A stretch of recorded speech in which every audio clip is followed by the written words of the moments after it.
Planta não tem feriado, né? Planta não tem domingo. As associações devem ser administradas por administradores, né? E muitas vezes a gente vê que é administrada como um mercadinho de interior. Hoje eu me vejo como jardineiro, sim, mas eu me vejo mais como um pensador da estrutura de terceiro setor, associação, cannabis, produção, acessibilidade.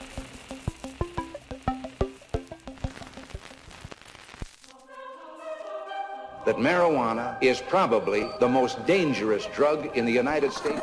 E eu acho que essas campanhas antidrogas são muito ineficientes. Regulação de um mercado que já existe. Regulação. Trata de ver se o caso da maconha pode ser regulada, ao invés de ser simplesmente proibida. Herb is a plant. I mean, herbs are good for everything. Gilberto Gil declarou que, entre aspas, gostava da maconha.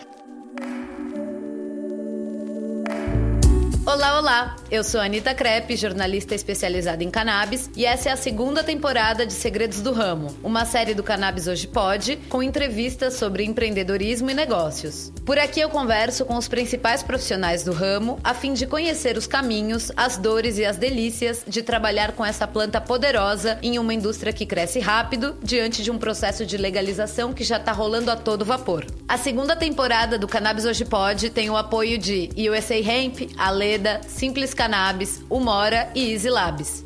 Essas são empresas que reconhecem o valor da comunicação responsável e do jornalismo de qualidade para promover o crescimento do setor com informação e normalização do que um dia foi tabu. Gostou? Então fica aqui que eu já volto.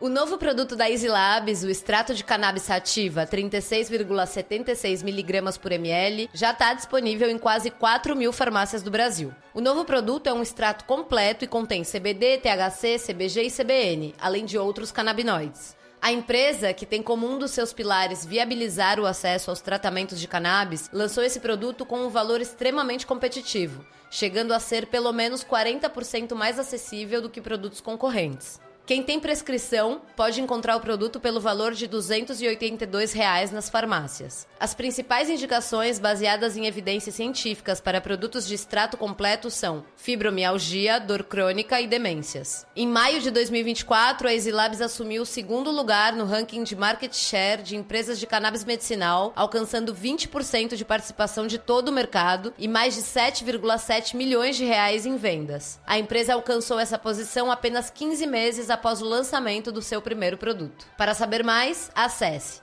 easylabspharma.com.br. Ele é professor, cultivador e pesquisador de cannabis há 20 anos e realiza projetos de cultivo e planos de manejo para associações, faculdades e pacientes. E atualmente trabalha como consultor de associações. Rafael Medusa, seja muito bem-vindo ao Cannabis Hoje Pode. Muito obrigado, muito obrigado. Um prazer e fazer parte disso é uma maravilha. Prazer é todo nosso, Medusa. E para começar aqui, como a gente gosta de saber dos nossos convidados, o que você queria ser quando crescesse? Então eu tenho muita curiosidade, sobretudo no seu caso, para saber se desde pequeno você já curtia a jardinagem. Então, a minha família era produtora já, meu avô era produtor rural, meu pai era produtor rural, eu tenho essa linha. Sempre gostei, nunca pensei em seguir. Eu tive outras formações na minha vida. Eu fui mecânico de aeronave, eu fui designer, tive uma agência de publicidadezinha, tive uma agência de turismo, tive um restaurante. Uau! Mas uma das coisas que eu fiz sempre coexistindo com todas essas atividades sempre foi plantar, né? Eu era um mecânico de avião que plantava, eu era um designer que plantava, um guia que plantava. E aí, isso fez com que eu unisse. O que eu sempre quis ser, na verdade, era inventor. Eu acho que a gente acabou sendo mesmo. Com certeza, pelo menos inventor da realidade. E isso é maravilhoso. Exatamente. Eu, quando te conheci... Co-criando. Co-criando. Primeiro na cabeça e logo na realidade. Quando eu te conheci, você ainda estava na PEP, né? Gerenciando o cultivo de lá. Um trampo que você já vinha fazendo, se não me engano, desde 2017 e até o ano passado. E naquele então você estava justamente mudando de trampo, né? Indo para uma associação, se eu não me engano, no Ceará. É isso? É isso. Eu saí da PEP em 2023 e e aí eu vim para aqui para o Ceará. Tive um problema na associação que vim, problemas políticos, né? A gente tem que se alinhar com as coisas que a gente acredita. E aí eu vim e agora estou numa nova associação chamada Integra Saúde, que promove a medicina integral, enfim, uma forma de pensar saúde também, bem-estar. Que massa! Muito massa, eu não sabia disso não. Mas assim, também trampo pra você não vai faltar, né? Eu imagino que seja assim Você é super conhecido no meio, mas eu imagino também que esteja em alta. A gente vai falar melhor disso, mas explica aqui pra gente como é que é exatamente o seu trampo. Então, você é responsável por fazer o que exatamente no seu dia a dia? Tá, primeiro eu queria quebrar o romance, que é o seguinte, todo mundo acha que jardineiro de cannabis é romance puro, que você fica ali, e é vida de peão, né? Que a primeira coisa que tem que ter é a resiliência do campo, porque você não vai plantar 16 plantas, 20 plantas, são 5 mil, 10 mil, 20 mil, então não é uma coisa assim, não tem o romantismo que as pessoas acham que tem, acorda cedo e ganha mal. A verdade sobre o jardim é que muitas vezes a gente a gente é visto, o jardineiro em si é visto como em quase todas as associações que eu converso com os amigos, né, muitos jardineiros, a gente vê que não dão a real importância. A gente vê as narrativas das associações, é sempre uma pessoa, uma mãe, um pai, alguém que clama pela cannabis, mas parece que construiu tudo sozinho. E eu sinto a falta dessa narrativa de inclusão do jardineiro dentro desse sonho, porque até agora nenhuma associação conseguiu dar protagonismo a jardineiro, né? E isso é uma coisa horrível, porque a gente também pensa política. Como assim a gente pensa política? A gente pensa a forma do jardineiro existir dentro da associação, dentro do futuro de cannabis do Brasil, dentro de uma estrutura que hoje é de terceiro setor e que tinha que englobar melhor os sonhos coletivos.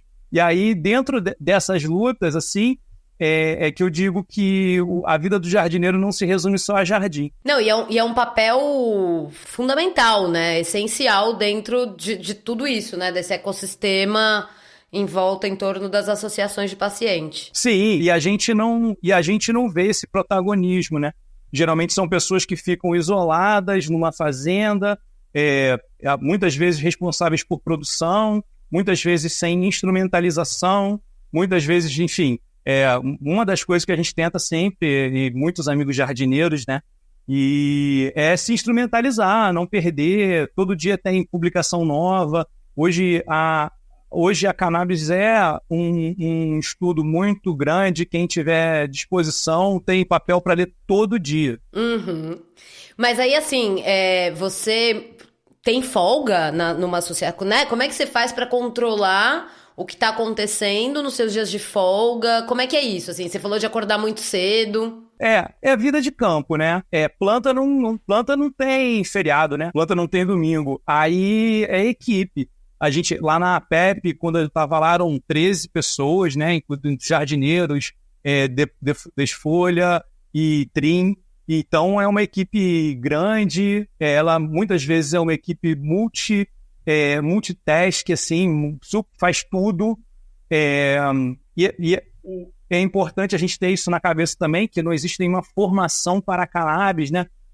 A própria medicina não se estuda sistema endocannabinoide e a pessoa que sai de agronomia não tem noção específica da produção, né? Sai com muita cabeça de soja, cana-de-açúcar, milho, mas as especificidades das plantas, assim, ficam ainda para pegar no campo, né?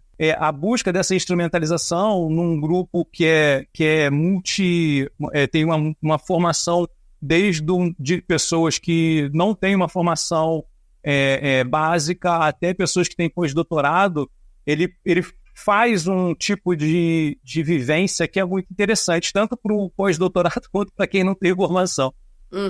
Mas aí, assim, no seu caso, você cuida ali, né, de tudo que tá acontecendo com as plantas e tal, mas você não chega nesse trabalho de trim, por exemplo, ou sim? Sim. Não, sim. Se você não participa de toda a estrutura, você perde controle. Eu, na verdade, era gestor de cultivo, né?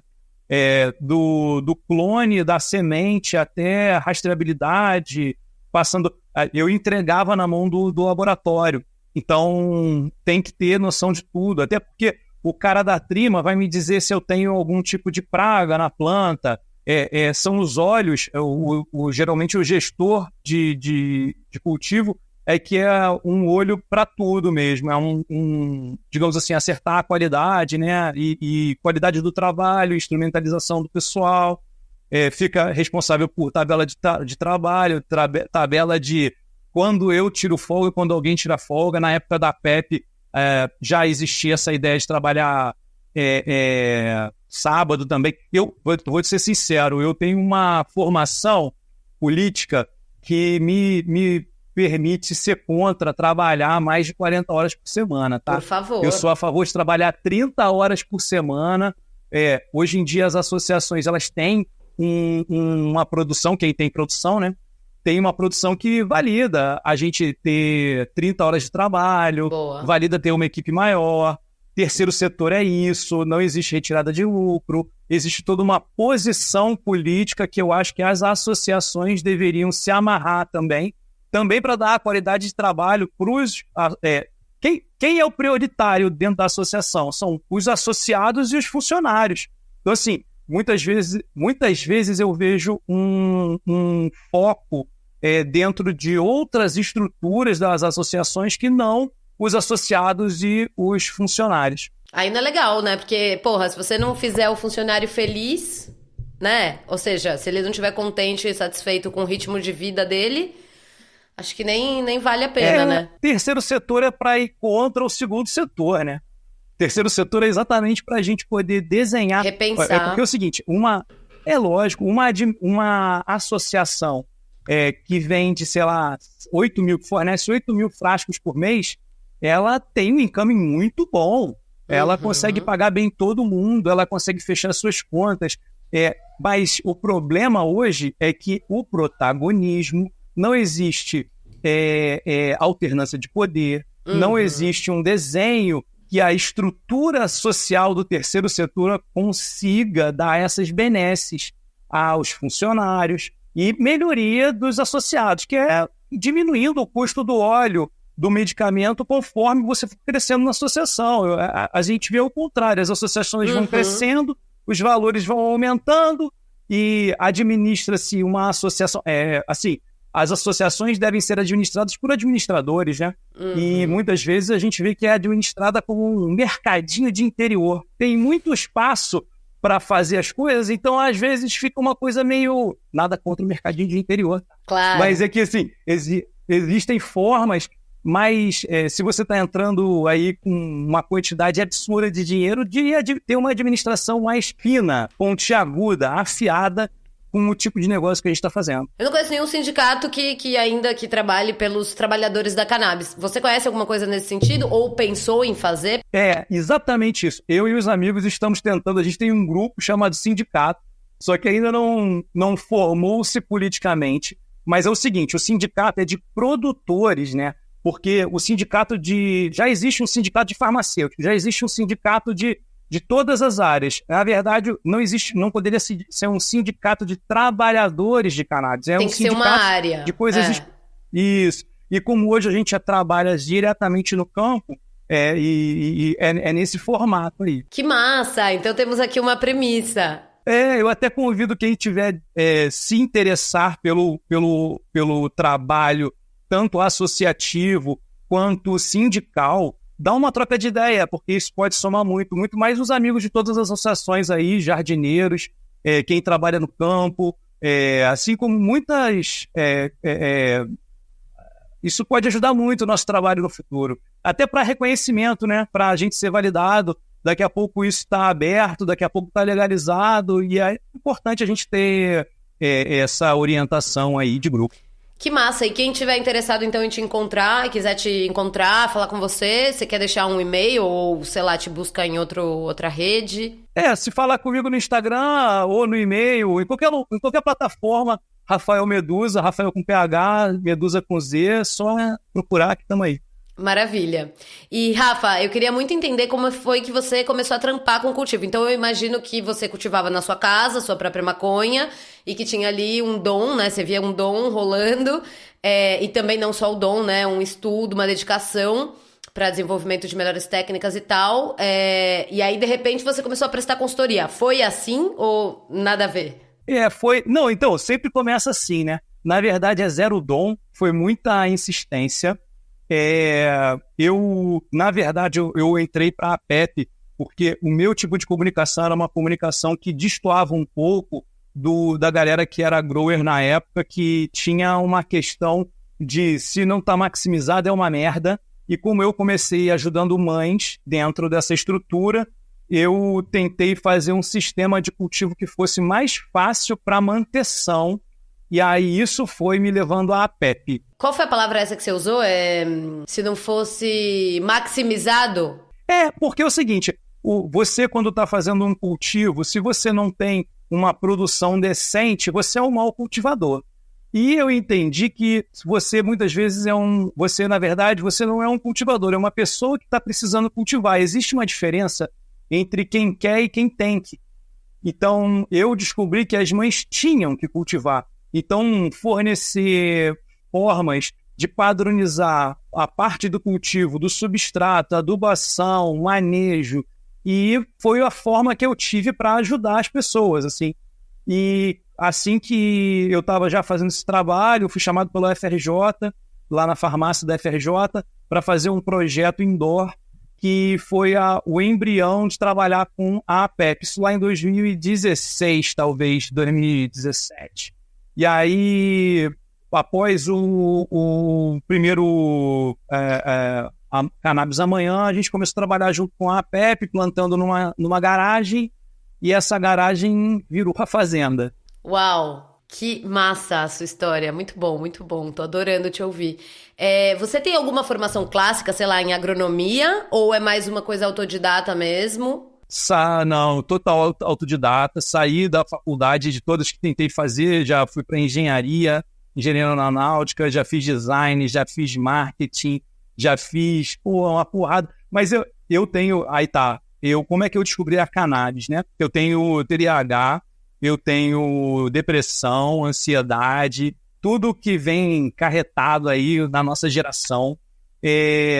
Uma vez eu não consegui me adaptar à forma da faculdade, à forma de estudo da faculdade, mas consigo ter uma rotina de leitura e prática. Então, hoje em dia, eu digo que eu não tenho formação, mas eu consigo trabalhar com bons profissionais, bons colegas de profissão, e também dentro da formação que eu busco, que hoje eu me vejo como jardineiro, sim, mas eu me vejo mais como um pensador da estrutura de terceiro setor, associação, cannabis, produção, acessibilidade, administração, política, e eu acho que eu sempre vi dessa forma integral. E aí, também, quando eu fui tentar fazer agronomia, todo mundo riu que eu queria falar de cannabis, e quando isso aconteceu, eu me desinteressei forte. Mas aí eu entrei em agronomia, saí, procurei EAD, saí. A forma de ensino não me cativou. Acontece muito. E, Rafa, você falou, então, essa coisa de pensar, né? Pensar mesmo o trabalho, a jardinagem e tal, a maneira de se posicionar e tal.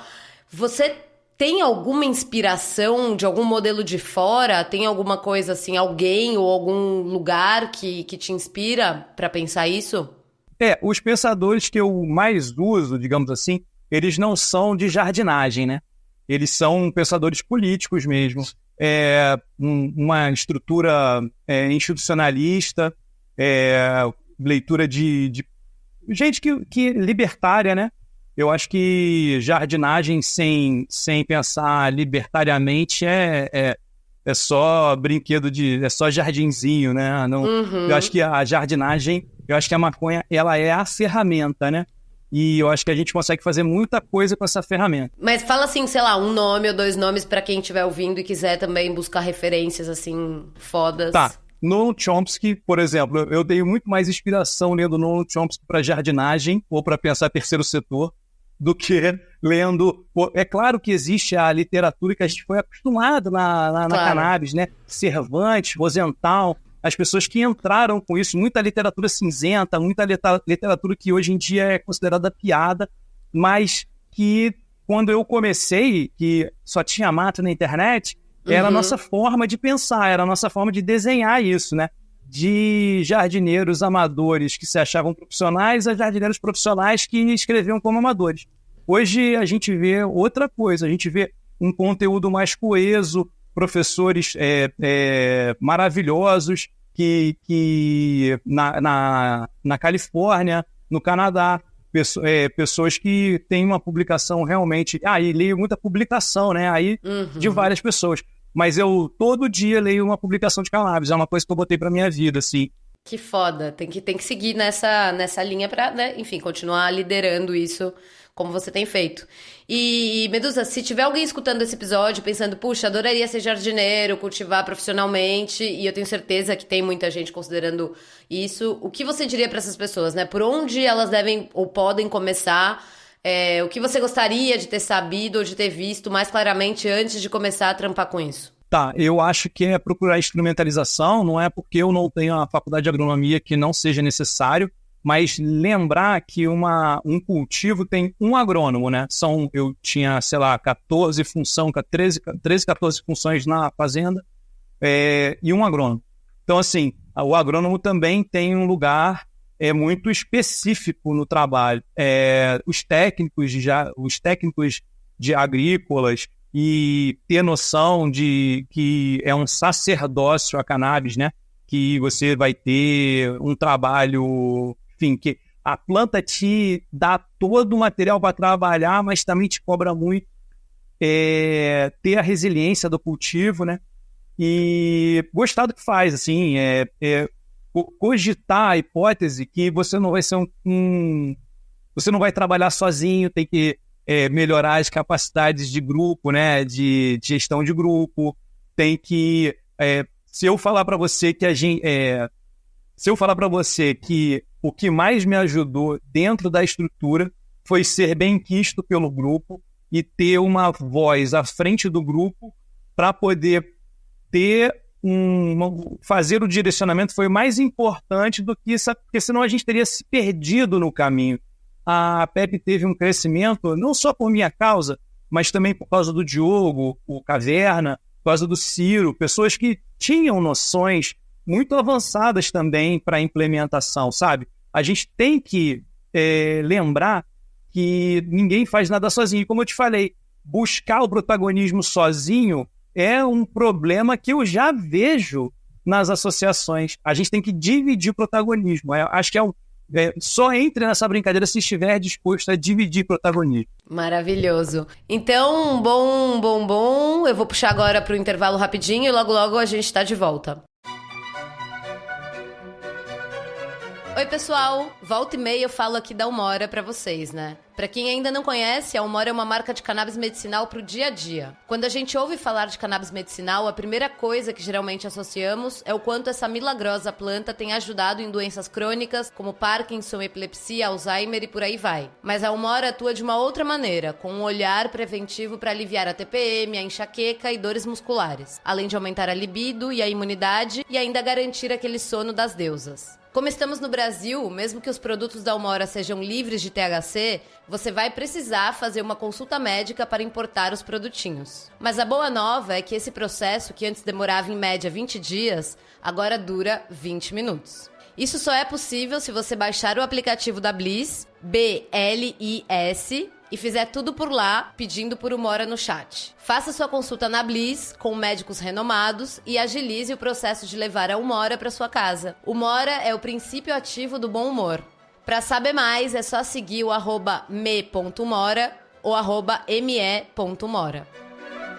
Então, aqui estamos de volta com essa figura adorável, nosso querido Rafael Medusa, que tá passando, assim, papo retíssimo, Tô adorando. Então, Medusa, conta pra gente, quais são as possibilidades de trabalho para um grower hoje no Brasil? Tem alguma área especificamente em ascensão que precise desse profissional? O grower, ele tem que se instrumentalizar e conseguir cuidar de mais plantas e gerir equipe. Se você está buscando uma orientação no mercado de trabalho, se instrumentalizar. Tem muito curso hoje em dia na gringa, tem muito curso por aí de cultivo, mas não acredito que sejam os cursos de cultivo que sejam o diferencial para uma pessoa trabalhar nesse mercado, sabe? Eu acho que o diferencial mesmo é já ter a vontade, ter a noção das leituras, de publicação, saber aonde procurar é muito importante. Assim, e isso tudo é aberto, né? Se você escrever cannabis, paper cannabis no Google Scholar, tem muita coisa. Assim, tu tem que também ter uma orientação. Eu sou do cultivo orgânico. Uma pessoa que está indo para uma associação tem que ter noção que tem 90% de chance dele ir para um cultivo orgânico.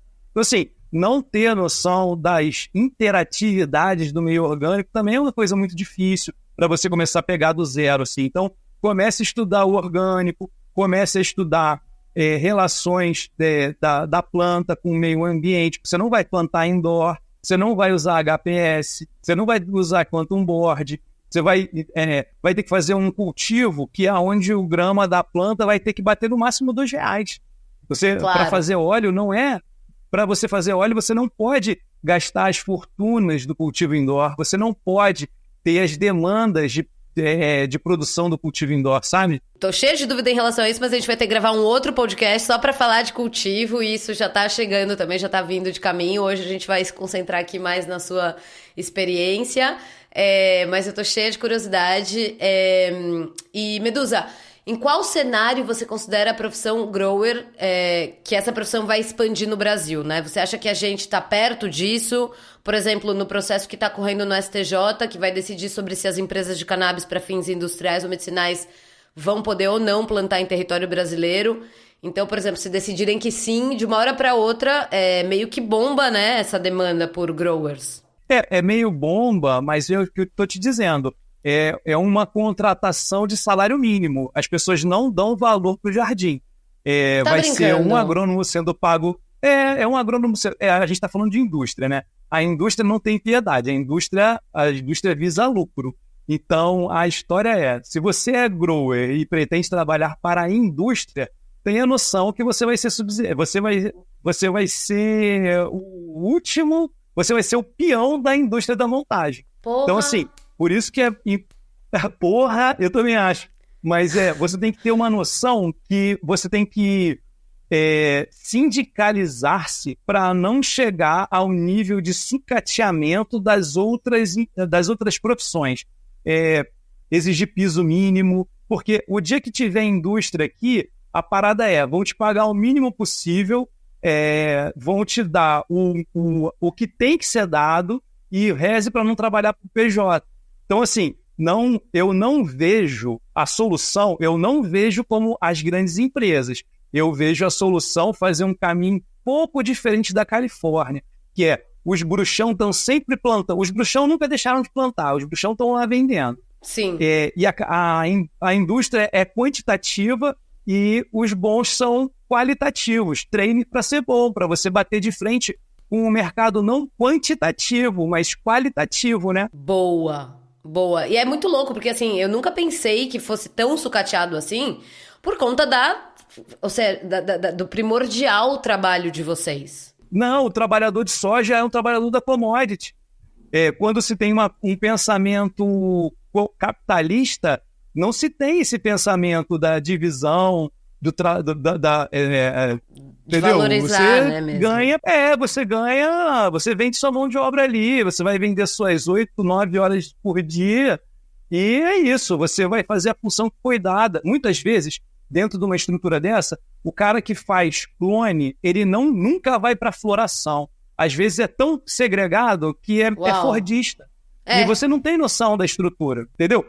É por isso que eu tô te falando, acabar com o romantismo, começar a politização do grower. Porque o romantismo, ele traz exatamente essa ideia. que a indústria vai te absorver, tu vai ganhar 10 mil reais por mês para ser um grower. E é mentira. Você vai ganhar 2 contos, vão chorar para você para pagar teu vale refeição e transporte, porque a indústria é isso, entendeu? E a indústria não vê a necessidade do último da ponta ser instrumentalizado. Ele vê o produto final dele. E a indústria... E outra coisa, a indústria vem com tecnologia. A tecnologia tira 3 funcionários e bota uma máquina. Então, é um pouco diferente a lógica. Eu já acho que a associação não dá valor ao grower. Imagina, quiçá, a indústria. Porra, banho de realidade aqui com o Rafael Medusa. Tô um pouco triste, então vamos mudar de assunto. Não. Eu queria saber assim... mas calma, existe uma solução. Calma. Então conta... Existe uma solução. Conta pra gente. A solução é a união dessa galera. Se instrumentalizar junto politicamente, exigir piso, exigir condição de trabalho, exigir... Se a gente não exigir, que será do trabalhador, né? Total. E a gente tem que fazer isso no âmbito tanto industrial quanto associativo, quanto como ser político, entendeu? Se você encarar isso como política e não como jardinagem, você vai ter solução. Sai da paixão, senão, né? Não, porque a paixão, até hoje eu vejo isso, as associações usam muito da desculpa da paixão para não dar um plano de carreira, entendeu? Ai. Você tá falando, eu tô lembrando de mim, né? Enquanto jornalista, que vou lá, quando ia antigamente pedir uma vaga numa revista super cool, a galera, tipo, te dou aqui 200 conto, porque você vai estar trabalhando nos seus sonhos, né? Na revista, que é o sonho de todo mundo trabalhar. E tipo, que porra é essa? Estão explorando a paixão que eu tenho, a vontade de trabalhar dentro dessa revista pra me pagar nada. Mas, enfim... Medusa, você também dá aula de cultivo, né? Quem são seus alunos? Sim. É um público variado? Como é que você adapta esse conteúdo ou a maneira de passar esse conteúdo dependendo do interlocutor? Hoje, eu tento fazer o curso mais fácil e básico de cannabis, porque o meu objetivo é mãe, né? É quem tem que plantar, não quem quer plantar. Por quê? Porque a linguagem é diferente, o carinho que se tem é diferente, o zelo que se tem é diferente, a abordagem é diferente. Eu não... primeiro, que é cultivo orgânico, né? Saindo um pouco das realidades do só pode fazer desse jeito, dando oportunidade para quem não tem outra opção, plantar.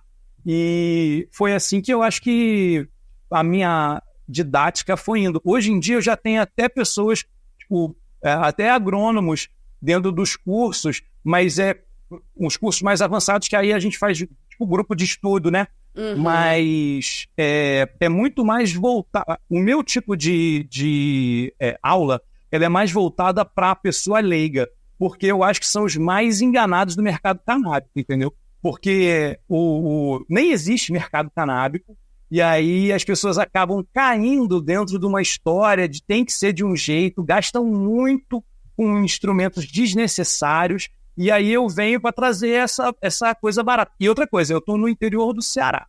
Se eu fizer cultivo caro, as pessoas que estão comigo não vão plantar. As pessoas que estavam no Rio de Janeiro já não conseguiam plantar se a gente fizesse do jeito complicado.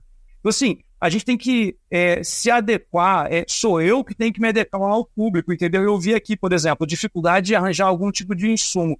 Eu tenho que correr atrás de insumos adubos diferentes daqui da área para poder contemplar a galera. E não deixar a máxima de compre na internet uma coisa que é muito inviável para as pessoas terem na mão, né? Uau, muito massa. Você tem algum plano, assim, de expandir o seu trabalho, sei lá, para o Brasil inteiro, para não ficar só, assim, no local do Ceará, mas levar toda essa, enfim, essa bagagem, essa maneira de ver a vida para outros estados do Brasil? Então, eu troco muito ideia nesses grupos de política jardinagem, mas eu tenho um sonho, que é não precisar ficar fazendo política, entendeu? Poder sentar, produzir, ganhar o meu, fazer a parada. Eu não tenho, olha só, eu não sou um influenciador, tá ligado? Eu não tenho interesse em ser influenciador. Eu acho que por isso que eu fico num lado mais obscuro, assim, mais recatado e do lar. Uhum. Eu só quero ter... Eu tenho 4 cachorros, minha esposa, minhas plantas. Eu não tenho ambição senão essa, entendeu? Eu não tenho muita ambição além disso. Por mais que eu esteja escrevendo um livro com outros amigos agrônomos, juntando conhecimento, mais técnico e tal, o meu objetivo é plantar, de baratear custo de produção, levar a política para o campesino, que eu acho que a revolução da maconha começa no campo. Então eu acho que é uma forma de revolução campesina, é uma forma de instrumentalização do campo, uma forma de ver a vida. Isso me mudou a vida. Eu não gostava de matemática, até botar matemática aplicada para cannabis. Eu não gostava de física, até botar física aplicada para cannabis. Eu não gostava de química, até química. Então, a planta virou uma forma de eu ver o mundo. Então, levar essa ideia, essa visão, para quem eu trabalho no campo, quem é a galera mais humilde, isso me interessa mais do que ser um instagramável ou ser um influenciador digital. Eu prefiro ser um influenciador físico, presente. E eu levo uma frase de um cara que eu gosto muito, que é o seguinte: você tem que ser a tua palavra que anda, mano, tá ligado? Você tem que fazer o que você fala e fazer o que você faz. Então, se você não tiver o discurso muito presente com alinhado. a sua... tem que ser muito alinhado, porque senão você perde a galera, entendeu? Todos os lugares que eu passei, a galera ficou anarcossindicalista. Eu até tô aqui já sentindo esse furor, assim, do tipo, tem que repensar tudo. Eu já tô com isso, eu já tô tomada por essa sua energia. Revolução é isso, a revolução é repensar tudo, senão isso vira só um reformismo. E o reformismo não funciona, não funcionou e não vai funcionar, entendeu? E muito mais que agora a gente está com o terceiro setor, outra forma de pensar, não pensar em lucro, pensar em acessibilidade, indústria e tal. Acho que a gente devia estar com esse foco, e não com o foco do outro foco, entende? Perfeito. Agora conta desse livro aí, que eu não estava sabendo. É porque acaba que os grupos de conversa juntam grupos de pessoas, e os grupos de pessoa juntam pessoas, e aí acaba que o livro foi a solução natural para isso, e juntar os amigos que eu fiz nesse caminho foi natural, assim. Conteúdo não falta, essa é a verdade, entendeu? Mas falta uma tropicalização do contexto. Eu acho que a gente consome muito material gringo, claro, pouco tropicalizado, pouco adaptado à nossa... Porque é o seguinte, é o que eu estava falando até com as mães, você vai indicar um adubo que custa R$1.500, 2 litros? Não vai, mano, entendeu? Então, assim, adequar a realidade Brasil para brasileiro. E isso é uma das coisas que mais me cativa, assim, é o que eu tô te falando, é produzir, mano, barato. É produzir de qualidade barato, entendeu? Maravilhoso. Gente, estamos chegando ao final da conversa, né? Vamos já para os quadros, mas estou aqui buscando uma maneira de te trazer para um próximo episódio, Medusa, que, assim, acho que tem muita coisa pra gente conversar ainda. Mas, por agora, vamos para os quadros? Amém. Amém, então bora lá. Primeira coisa que a gente pergunta é uma história de fracasso, ou enfim, de alguma coisa que não funcionou, mas que você tirou uma lição, uma história, alguma coisa assim que você queira dividir com a nossa audiência. Não, o fracasso ele é todo dia, né? Na verdade, a vida é mais fracasso. Tirando a verdade íntegra do Instagram, a vida é fracasso, né?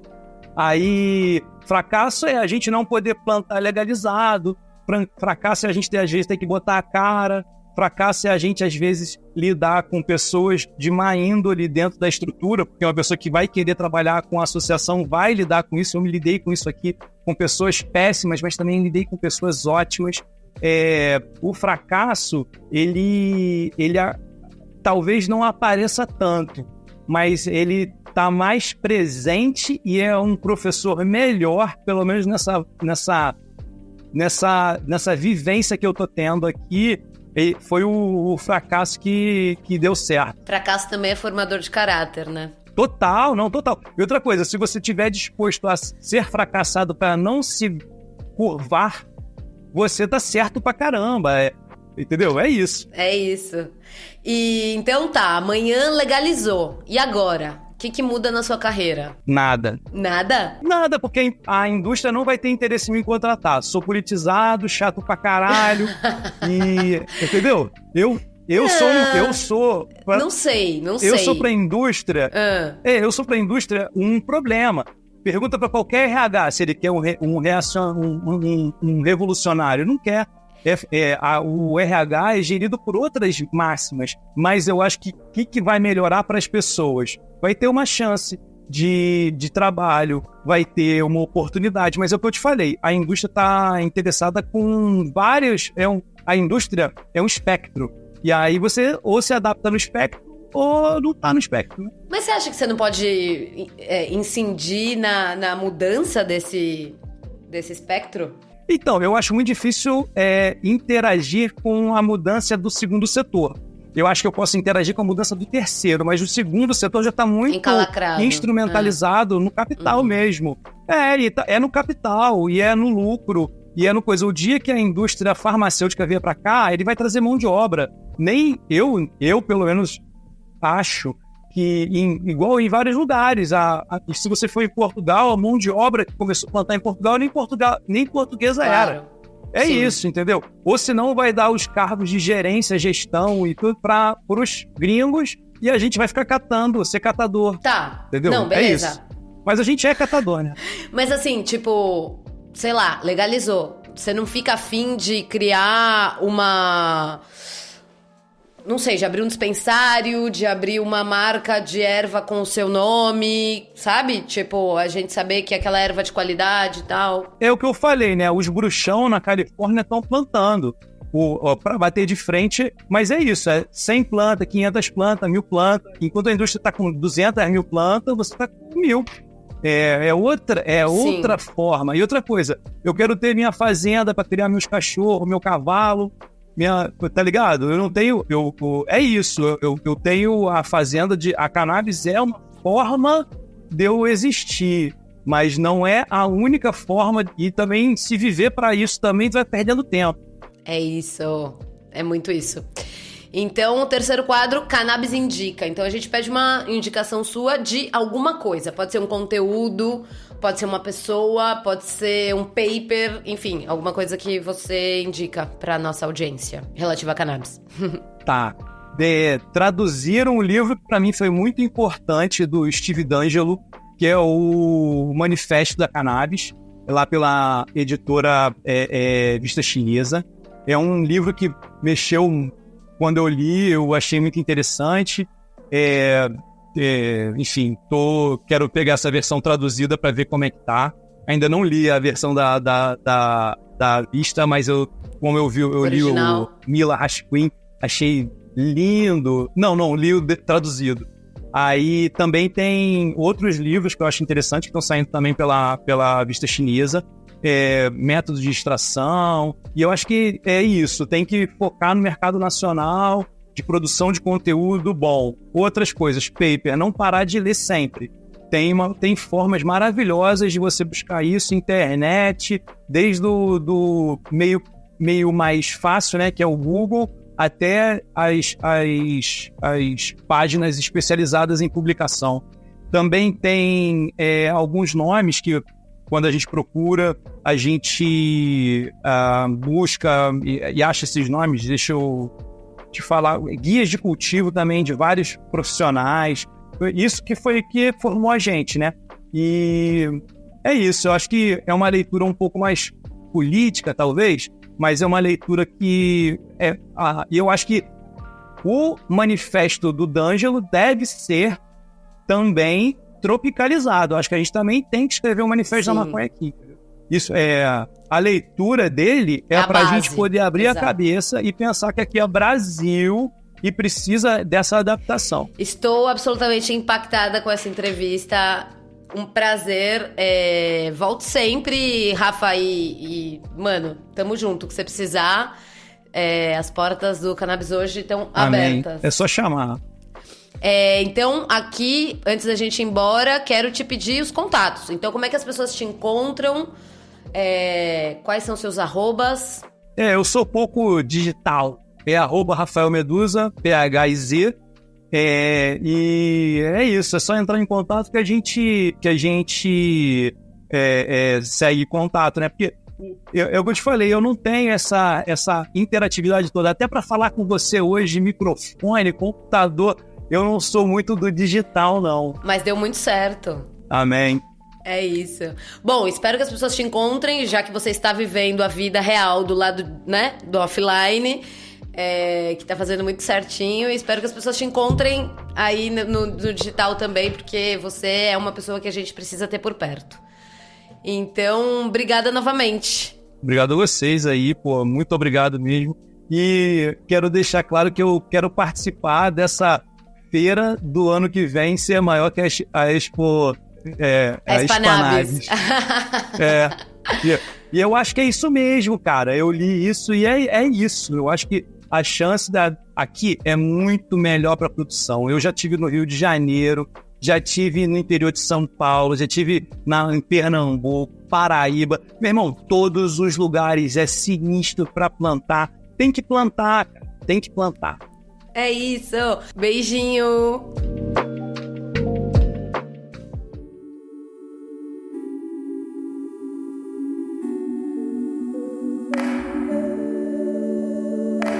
Graças a você que ficou com a gente até aqui, sinal de que curtiu o papo. Então, que tal compartilhar esse episódio nas suas redes e nos seus grupos de WhatsApp? Bora contar pra todo mundo que a indústria da cannabis já é uma realidade e avisar pra quem quiser participar dela que a hora é agora. Se quiser se comunicar comigo, é só escrever pra cannabishoje@gmail.com. O Cannabis Hoje Pod vai ao ar todas as terças-feiras, é apresentado por mim, Anitta Crepe, e é produzido pela Leopoldo Electrical Group. Beijos e até semana que vem!